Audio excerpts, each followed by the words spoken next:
आज का हमारा जो टॉपिक है वो है लॉ ऑफ इंडिपेंडेंट असॉर्टमेंट, स्वतंत्र अपव्ययन के नियम के बारे में हम इस टॉपिक के अंदर अध्ययन करेंगे। सबसे पहले बात करते हैं कि स्वतंत्र अपव्ययन का जो नियम है वो किस पर आधारित है। वो आधारित है द्विसंकर संकरण पर। द्विसंकर संकरण के परिणामों पर ये आधारित है। द्विसंकर संकरण में क्या करते हैं, जब दो जोड़ी विपर्यासी लक्षणों को लेकर क्रॉस करवाते हैं तो उसे हम बोलते हैं द्विसंकर संकरण। क्या बोलते हैं उसे? द्विसंकर संकरण कहा जाता है।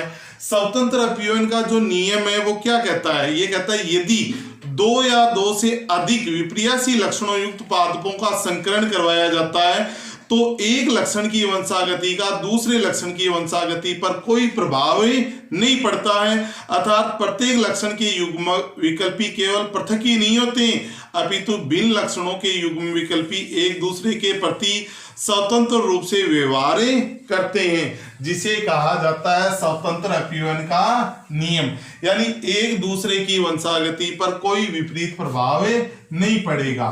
मेंडल ने क्या किया, दो जोड़ी विपर्यासी लक्षण लिए। पहला लिया बीज की आकृति, बीज की आकृति का, बीज की जो आकृति है उसका जो प्रभावी रंग है वो तो था गोल, जिसको हमने दर्शाया है कैपिटल आर से, और दूसरा लक्षण है झुर्रीदार, जिसको दर्शाया है स्मॉल आर से दर्शाया है। दूसरा है ये लक्षण है प्रभावी गोल और ये लक्षण है अप्रभावी। अब हम दूसरा जो लक्षण लिया वो लिया बीज पत्र का रंग, बीज पत्र का रंग, इसका प्रभावी लक्षण पीला, जिसको कैपिटल वाई से दर्शाया, और ये लक्षण है प्रभावी। और दूसरा है हरा, हरा जो लक्षण है वो है अप्रभावी, जिसको हमने दर्शाया है स्मॉल वाई से। ये दो जोड़ी विपर्यासी लक्षणों को लेकर क्रॉस करवाया, बीज की आकृति और बीज पत्र का रंग। अब इन दोनों के मध्य हम क्रॉस करवाएंगे बीज पत्र इन लक्षणों के मध्य, और इनसे F1PD और F2PD है वो प्राप्त करेंगे। सबसे पहले मैं यहां लिख रहा हूं दोनों कैपिटल R दोनों कैपिटल Y क्रॉस दोनों स्मॉल r और दोनों स्मॉल y। यहां हम देखेंगे ये जो है पीले और गोलाकार, पीले व गोलाकार लक्षण है ये समयुग्मनजी, ठीक है। ये है झुर्रीदार, झुर्रीदार हरे व झुर्रीदार, ये लक्षण भी है समयुग्मनजी। यहां गेमिट बनेगा कैपिटल आर कैपिटल वाई, यहां गेमिट बनेगा स्मॉल आर और small Y, capital R small are capital Y और स्मॉल वाई। यहां ये जनरेशन होगी, कौन सी जनरेशन? F1 जनरेशन, F1PD है वो प्राप्त हुई। कैपिटल आर और स्मॉल आर में से प्रभावी है कैपिटल आर, तो मैंने यहाँ पे कैपिटल आर है वो किसको दर्शाता है? गोल को, गोल, और कैपिटल वाई है वो दर्शाता है पीले को, तो गोल व पीले। ये जो लक्षण आएगा वो आएगा विषम युग्मनजी, विषम युग्मनजी लक्षण। F1 जनरेशन प्राप्त हो गई। ये कौन सी जनरेशन है? F1 जनरेशन है वो हमें प्राप्त हो गई। अब क्या करवाएंगे? F1 जनरेशन में हमें सब परागण की क्रिया है वो संपन्न करवाएंगे। तो यहाँ हम F1 जनरेशन में सब परागण की क्रिया को संपन्न करवाते हैं। यहाँ पर मैंने लिखा सबसे ऊपर capital R small are capital Y और स्मॉल वाई। ये जो जनरेशन है ये जनरेशन कहलाती है F1PD। कौन सी जनरेशन है? F1PD है। F1PD के पादपों में हम करवाते हैं सब परागण। क्या करवा रहे हैं? सब परागण की क्रिया। तो सब परागण की क्रिया हम करवाएंगे। तो यहाँ पे बनेंगे नर युग्मक और मादा युग्मक। ये नर युग्मक है और ये चिन्ह हो गया मादा युग्मक का। किसका चिन्ह हो गया? मादा युग्मक का। नर युग्मक और मादा युग्मक का चिन्ह हो गया, ठीक है। एक तरफ नर युग्मक दर्शा देंगे। या अब देखो यहां पे युग्मक बनेंगे कैपिटल आर कैपिटल वाई, पहला। दूसरा गेमीट है वो बनेगा capital R small Y, small are capital Y, small R और स्मॉल वाई। चार गेमीट है वो बन गए इस प्रकार से। इधर गिमिट बनाएंगे हम कैपिटल आर कैपिटल वाई, पहला गिमिट बन गया, ठीक है। दूसरा गिमिट है capital R small Y, small are capital Y, small R और स्मॉल ए वाई, ये चार युग्मक है वो यहाँ पे बनते हैं, बन गए। अब हमने क्या किया, पहला गिमिट लेते हैं हम, पहला गिमिट लेंगे और इनका है वो क्रॉस करवाएंगे हम। पहला क्रॉस, दोनों कैपिटल आर, ये मादा युग्मक है और ये नर युग्मक का चिन्ह है, तो दोनों कैपिटल आर कैपिटल वाई इसका हिस्से।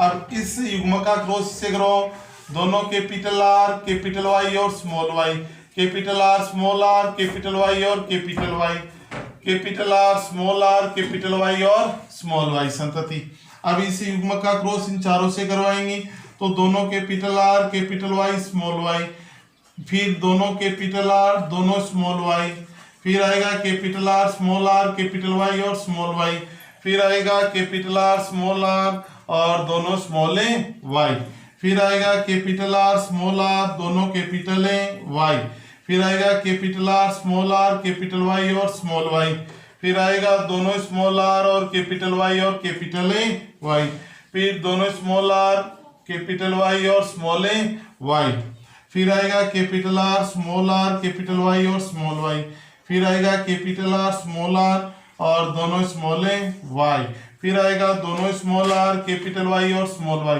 दोनों स्मॉल आर और दोनों स्मॉल ए वाई।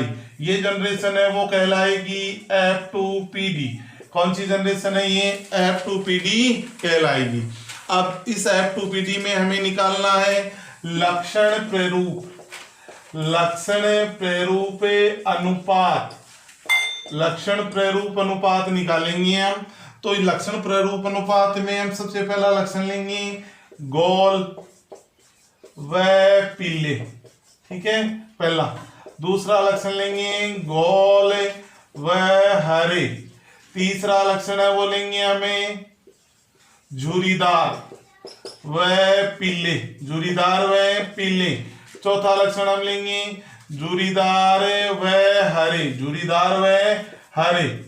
ये चार लक्षणों को हम लेते हैं। सबसे पहले देखो गोल व पीले, 1 2 3 4 5 6 7 8 9, तो कितने हो गए ये लक्षण, 9 हो गए गोल व पीले। फिर गोल व हरे लो, गोल व हरे 1 2 3, कितने हो गए 3। फिर है झुरीदार व पीले, झुरीदार व पीले 1 2 3, तो यहाँ 3। लास्ट में बच गया एक ये झुरीदार व हरा। तो लक्षण प्रारूप अनुपात हमें प्राप्त हुआ 9:3:3:1, ये हमें प्राप्त होता है। लक्षण प्रारूप अनुपात है वो हमें प्राप्त होता है। अब इसके बाद में हम निकालेंगे जीन प्रारूप अनुपात, जीन प्रारूप अनुपात, जीन प्रारूप अनुपात लेंगे हम। तो सबसे पहला युग्मक लो, दोनों कैपिटल आर दोनों कैपिटल वाई। ये युग्मक है वो कितनी बार आ रहा है वो देखेंगे हम, और इससे हम जीन प्रारूप अनुपात है वो निकाल लेंगे। कैसे निकालेंगे ध्यान देंगे आप। सबसे पहले हमने क्या किया, पहला युग्मक लिया है दोनों कैपिटल आर, ये कितनी बार आ रहा है, ये आ रहा है 1 बार, तो इसके सामने 1। फिर हम लेंगे दूसरा, दोनों कैपिटल आर और कैपिटल वाई और स्मॉल वाई, ये युग्मक कितनी बार आ रहा है, देखो 1 बार, फिर 2 बार, तो यहां लिख दिया मैंने 2। फिर अगला लक्षण लो, कैपिटल आर स्मॉल आर दोनों कैपिटल वाई, ये कितनी बार आ रहा है देखेंगे 1 बार, दोनों कैपिटल वाई है, तो ये देखेंगे 2 बार, तो यहां हम लिख देंगे 2 बार। फिर लिखेंगे कैपिटल आर, फिर हम लिखेंगे कैपिटल आर है, दोनों कैपिटल आर कैपिटल वाई और स्मॉल वाई, ये लक्षण हम देखेंगे कितनी बार आ रहा है 1 बार, दोनों कैपिटल आर दोनों कैपिटल आर, दोनों कैपिटल आर और कैपिटल वाई और स्मॉल वाई।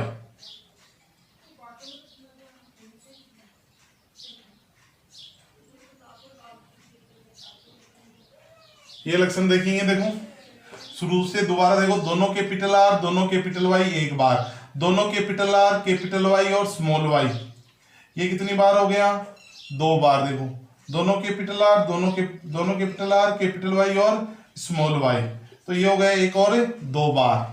फिर लेते हैं कैपिटल आर स्मॉल वाई, तो ये लक्षण है एक बार। कितनी बार है, एक बार है ये एक बार हो गया। दोनों कैपिटल वाई 2 बार। फिर युग्मक है वो आएगा हमारा ये वाला कैपिटल आर कैपिटल वाई और स्मॉल वाई, ये लक्षण हम देखेंगे कितनी बार आ रहा है, एक बार, 2 बार, 3 बार और फिर ये 4 बार। तो यहां हम कितना लिख देंगे, 4 लिख देंगे। फिर अगला युग्मक लेंगे हम, यहां से लेके यहां तक देखो 4 पाओगे, तो दोनों कैपिटल आर और दोनों स्मॉल वाई, ये कितनी बार युग्मक आ रहा है, ये हम देखेंगे एक बार। तो इसके सामने कितना लिखा, 1। फिर लेंगे कैपिटल आर और दोनों स्मॉल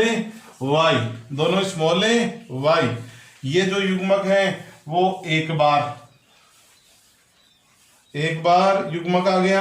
और फिर है ये 2 बार, तो यहां मैंने लिख दिया 2, कितना लिखा 2।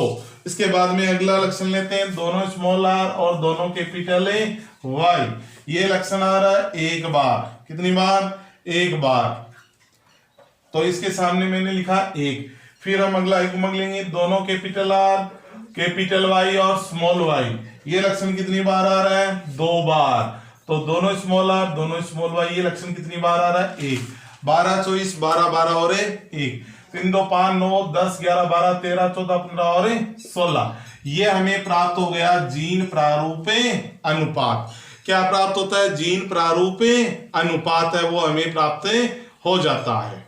यानी जो स्वतंत्र अपीवन का नियम है उसमें प्रत्येक लक्षण की जो वंशागति है वो स्वतंत्र रूप से होगी। अब हम बात करते हैं कि मेंडल के जो नियम है उनका आनुवंशिक महत्व क्या है, वंशागति के नियमों का। मेंडल के जो नियम है उनका आनुवंशिक महत्व ये है कि मेंडल के नियमों के द्वारा हाइब्रिड या जो संकर किस्म है वो प्राप्त की जा सकती है, उनसे उत्पादन है वो अधिक प्राप्त हो सकता है, ये मुख्य है। दूसरा आता है मानव सुधार विज्ञान की एक शाखा आती है सुजननी की, उसके मानव नस्ल की सुधार में आनुवंशिकता के नियमों का ही महत्व होता है। यानी मेंडल के जो आनुवंशिकता के नियम है उन नियमों के द्वारा जीन संकल्पना की भी पुष्टि होती है। जीन संकल्पना का मतलब होता है एक जीन एक समय वो एक ही कार्य को करता है और उस समय अन्य जीन है वो निष्क्रिय अवस्था में रहते हैं, यानी मनुष्य में सभी जीन है वो एक साथ सक्रिय नहीं हो सकते। ये मेंडल के आनुवंशिकता के नियमों का क्या है, महत्व है। तो ये था चैप्टर नंबर 3 और नेक्स्ट जो वीडियो आएगा उसमें हम पढ़ेंगे लेसन नंबर 4 इम्यूनो सिस्टम के बारे में अध्ययन करेंगे। तो यूट्यूब चैनल को लाइक कीजिए, शेयर कीजिए और अधिक से अधिक है वो सब्सक्राइब कीजिए।